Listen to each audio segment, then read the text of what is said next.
வழங்குவான் என்பதை பற்றி சொல்லும் பொழுது குர்ரத அயுனின் என்பதாக அல்லாஹ் சொல்றான். அவர்களுடைய கண்கள் குளிர்ச்சியாக இருக்கும். எங்க எப்போ? நாளை மறுமையில அவருடைய கண்கள் குளிர்ச்சியாக இருக்கும். ஆனால் அதை அவர்கள் அறிய மாட்டார்கள்.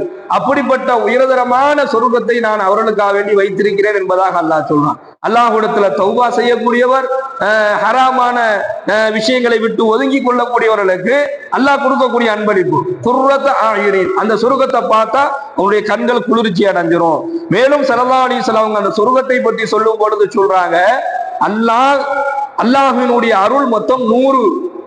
அல்லாஹ் தன் அருளை 100 பங்குகளாக பிரித்து வச்சான். தன்னுடைய அருளை 100 பங்குகளாக அல்லாஹ் பிரித்து வைத்தான். அதுல ஒரே ஒரு பங்கை தான் இந்த பூமியில அல்லாஹ் கொடுத்தான். அந்த ஒரு அருளை கொண்டுதான் இந்த உலகத்துல மனிதர்கள், ஜின்கள், விலங்குகள், பறவைகள் எல்லாம் வாழ்ந்து கொண்டிருக்குது. அல்லாஹ் கொடுத்த அந்த ஒரே ஒரு அருளில் தான்.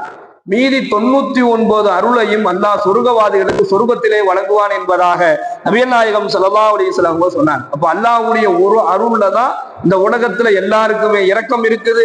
எல்லாருமே இறக்கப்படுறோம். எல்லாருமே ஒருத்தர் மீது ஒருத்தர் கருணை காட்டுறோம். ஒருத்தர் மீது ஒருத்தர் அன்பு வைக்கிறோம். ஒருத்தரை அனுசரிச்சு போறோம். ஒருத்தருக்கு ஒருத்தர் ஆதரவு கொடுக்கிறோம். இது எல்லாமே எதனால? அல்லாஹ் கொடுத்த ஒரே ஒரு அருளினால.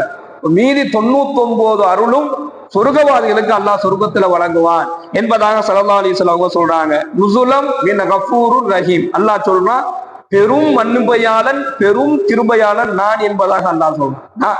சாதாரணமாக மன்னிப்பவன் அல்ல, பெரும் நுஸுலம் மின் கஃபூருர் ரஹீம்.